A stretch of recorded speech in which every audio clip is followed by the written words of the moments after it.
Hello दोस्तों, FD के नए रूल्स आ गए हैं। अगर आप एफडी कराते हैं तो ये रूल्स आपको जानने बहुत ज़रूरी हैं। तो चलिए समझते हैं कि क्या नए रूल्स 1 जनवरी 2025 से इफेक्टिव होते हैं।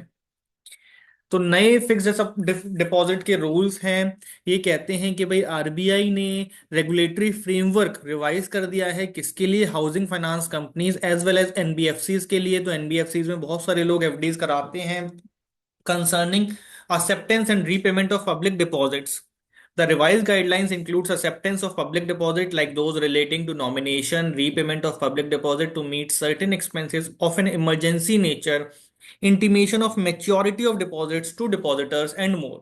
तो ये बहुत ही स्ट्रीमलाइन करने की कोशिश किया है इन्होंने एफडीज को नए रूल्स के तहत। तो सबसे पहला चेंज क्या है? Nomination update. It is currently recommended that NBFCs develop an appropriate mechanism for acknowledging receipt of a properly completed form of nomination, cancellation और वेरिएशन ऑफ नॉमिनेशन। तो यानी कि अगर आपने कोई एफडी करा रखी है, उसके नॉमिनेशन का अगर आप नॉमिनेशन कराते हैं, कैंसिल कराते हैं या चेंज कराते हैं, तो उसका उन्हें प्रॉपरली एक्नॉलेजमेंट देना होगा। साथ ही साथ सच acknowledgement should be provided to all customers, चाहे वो उसे मांगते हैं, चाहते हैं या नहीं। उनको पासबुक में नॉमिनी का नाम अपडेट करना होगा। NBFCs are encourage to note the nomination process on the passbook और receipts. This should include phrase nomination registered and the nominee's name if the customers approve. Premature payment.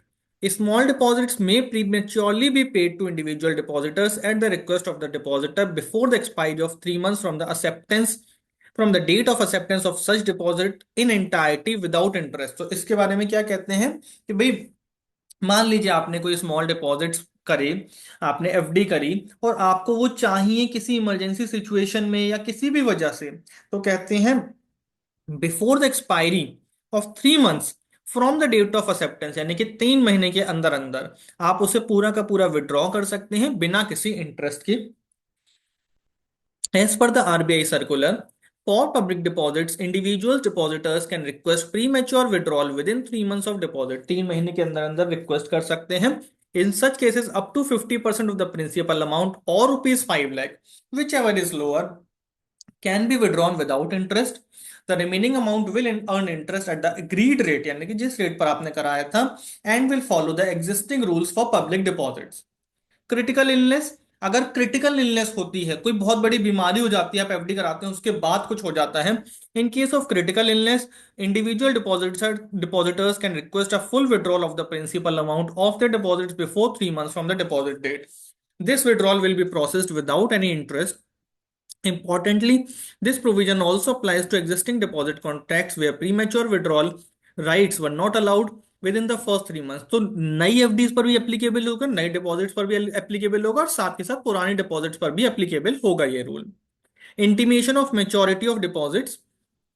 Previously, NBFCs were required to notify depositors about the maturity date of their deposits at least 2 months in advance।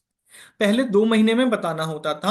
However, this period has now been shortened to 14 days, यानी कि NBFCs must notify depositors about the maturity date at least 14 days before the deposit matures।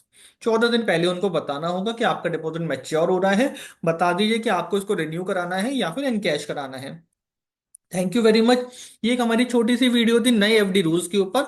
आप हमारे channel @personal tax को subscribe कर सकते हैं। साथ ही साथ हमें कमेंट्स में बता सकते हैं कि आप हमसे और किन टॉपिक्स के ऊपर वीडियोस चाहते हैं। Thank you very much.